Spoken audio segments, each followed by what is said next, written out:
games. Man. Let's start by talking about the weekend so Key doesn't scold me, and then we'll start talking about Jay's Giants. Thank you, Russell. Thank you, Russell Why Wilson. would I scold Thank you.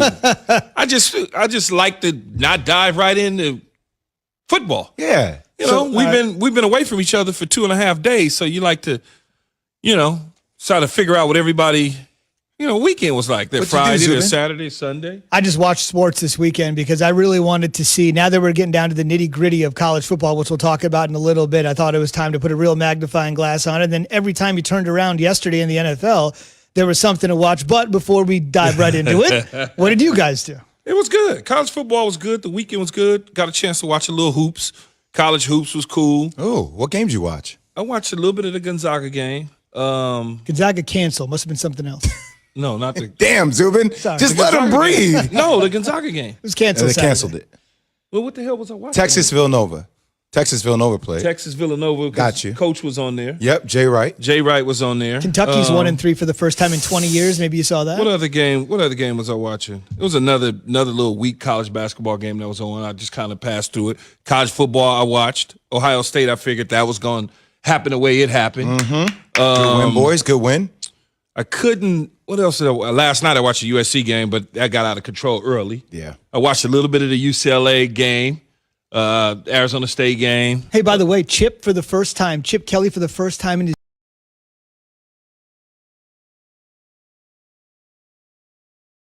Hey, so yeah. Did you get one? Yeah. What size are you? Because you're tall. No, you're I a got tall Christmas tree. Well, my daughter picked it.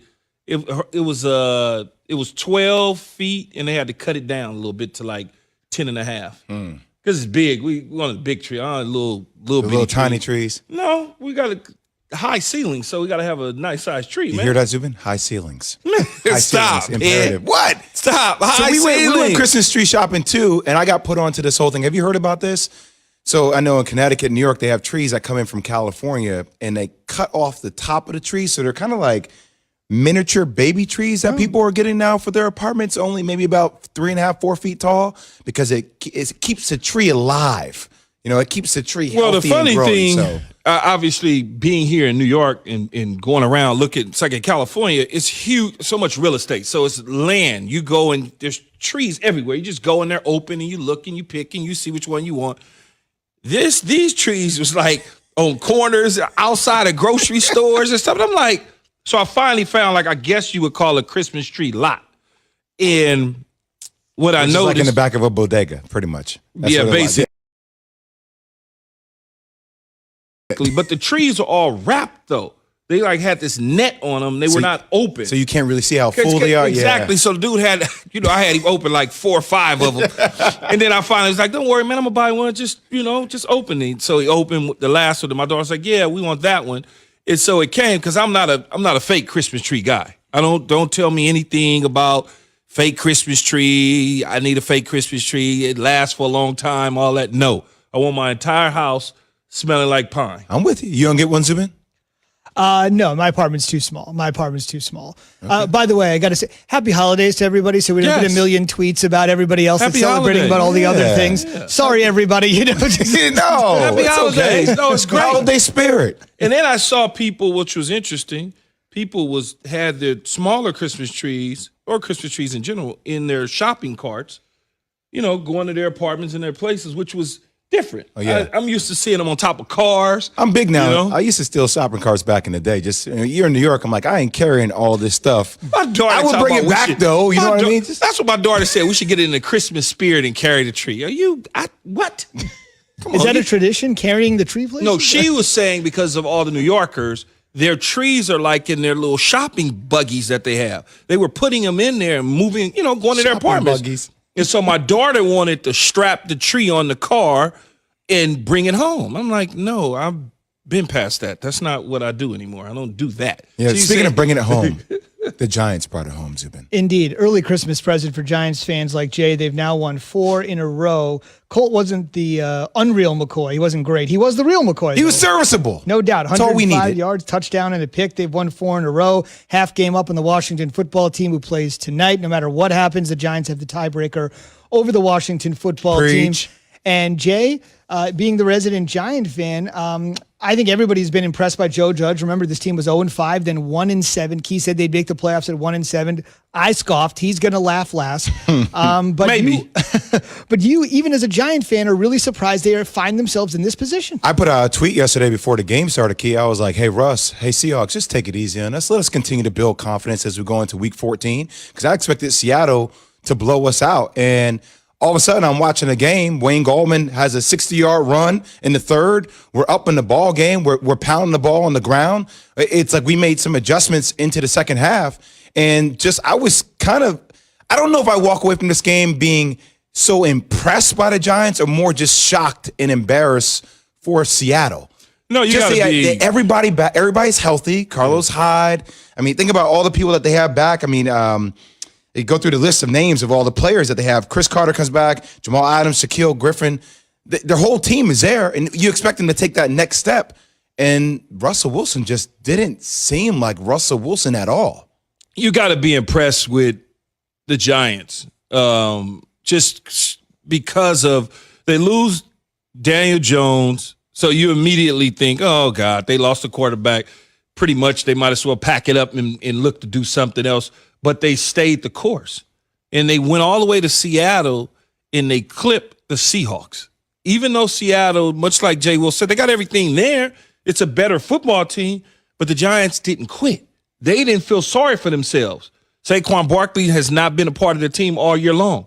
They don't feel sorry for themselves. They just continue to go out there and be resilient, playing well, doing the sort of things that championship caliber teams do. And I think when you look at, Joe Judge and you look at some of his antics early on, the first thing you think that this football team is lost.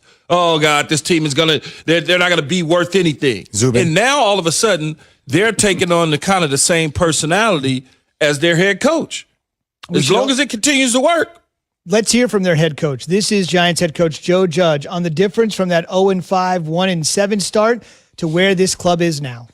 It's not just those final 2 minutes. It's what'd you do the entire game to put yourself in position and capitalize on? What plays were you able to make earlier in the game that you got to go ahead and then execute down the stretch as well? I just think our team's executing, a lot better down the stretch. They've made a lot of improvement. A lot of that's from, just comfort of being around these coaches for a length of time. Building on the multiples that we have within the game plan on a weekly basis, and the adjustments we can make on the sideline or in the locker room, on a kind of quick turnaround basis. We should quickly mention, Key, and Jay, for you too here, obviously as a resident Giant fan, one thing that was notable is that Joe Judge did not scale down the playbook for Colt McCoy. That's rare when you have a backup, because obviously you got a veteran backup here. It's a little bit different, but I think that certainly aided the cause as well. Well, look, you don't have to scale down the playbook.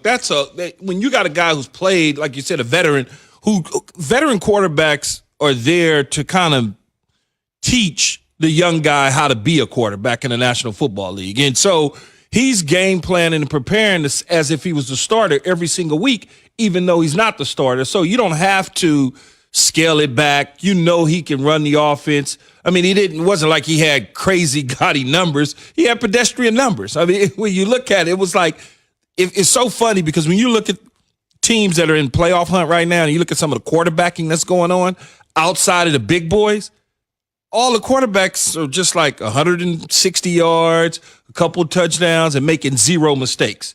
That is what you need. And give a ton of credit to Giants defensive coordinator Patrick Graham. It's not a name that we have mentioned. Jay mentioned it. The Seahawks were limited to 1 touchdown. Russell Wilson sacked 5 times and a couple turnovers forced. Don't worry, they could bounce back in week 14 versus the Jets. And by the way, the Giants will welcome Arizona to town. It's the first time the Giants will be back home in a month, and the Cardinals are reeling, having lost 4 Cold weather. of 5. It's going to be a good opportunity for the G-Men. Be a part of the Keyshawn, J. Will, and Zubin Nation on the Dr. Pepper Twitter feed, ESPN Nation, presented by Dr. Pepper. It's official. College football's back, and so is your favorite Dr. Pepper-loving college football town, Fansville. Head to a store near you to treat your inner college football fan to an ice-cold 20-ounce Dr. Pepper. Today, on the way, Carson was hurting the Eagles too much, so Jalen Hurts stepped in. But will that be the case moving forward? The fellas weigh in on that after Jay has this from Shell. Shell knows that from the time you get up in the morning to when you wrap up at night, there's a lot of hurry-ups, meet-ups, and eat-ups. That doesn't leave a lot of room or time for sports. So Make the time to catch up on all the layups, tee-ups, and batter-ups by going to Shell and getting 3 things done at once. First and foremost, fill up with the Shell V-Power Nitro Plus Premium Gasoline. It's their most advanced fuel ever, and it helps keep your engine running like new with 4 levels of defense against gunk, wear, corrosion, and friction.